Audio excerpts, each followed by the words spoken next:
Okay, this is NFL bets number 5. So we're heading into week 8. Pretty bad week.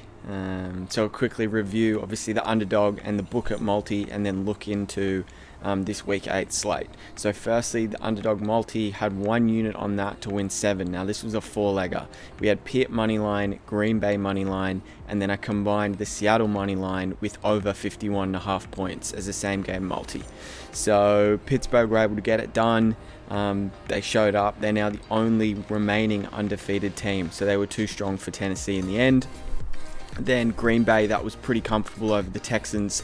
I was pretty confident in the Green Bay being able to have a bounce back game after a pretty poor showing against Tampa. So that one done.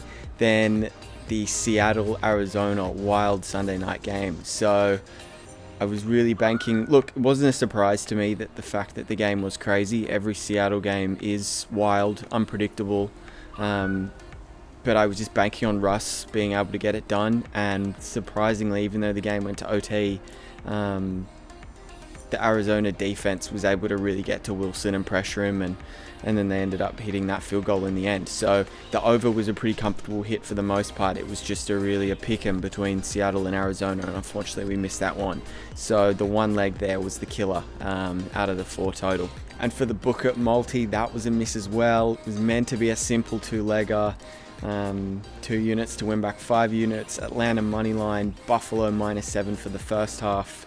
With Atlanta, they're just a cursed team. They blow leads consistently, so I'll be staying away from them for the foreseeable future so I don't consistently get burnt by them. Doesn't matter who their coach is, they're just so good at blowing leads. Then with Buffalo, I thought this would be pretty easy, but they're just not playing well at the moment. They had 18 points total for the game, all with field goals, so they didn't even get a touchdown.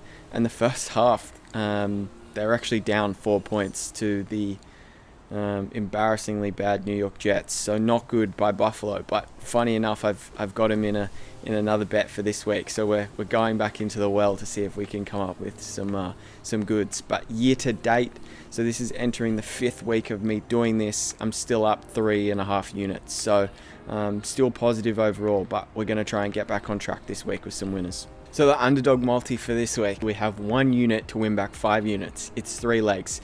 So we're going back to Buffalo, like I said earlier, with the Buffalo money line. I'm taking the over in the Denver Chargers game. That's 44.5. And then I'm taking the under in the New Orleans Chicago game. So that's under 44. So with Buffalo, I'm really banking on that their defense shows up, because if their defense shows up, then the Pats won't be able to score too many points. So the Pats have now shown that they're not actually a very good team. I was pretty shocked last week that they didn't pull it out against San Fran, because usually Bill Belichick, after a loss, he comes back pretty fired up. You don't normally want to bet against him. But now after they lost last week, you can probably look beyond that coaching factor and the impact of having Bill Belichick on the sidelines, and maybe it's just not as strong without Tom Brady there. So we're going back to Buffalo. I'm hoping that against the Pats in a divisional game, they can get it done.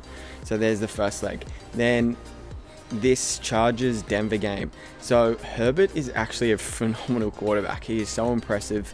He has great size, great mobility, can really throw the ball down the field. He's confident, and he's not afraid, which most rookies aren't. So I really like the over in this game. Main reason was being in Denver.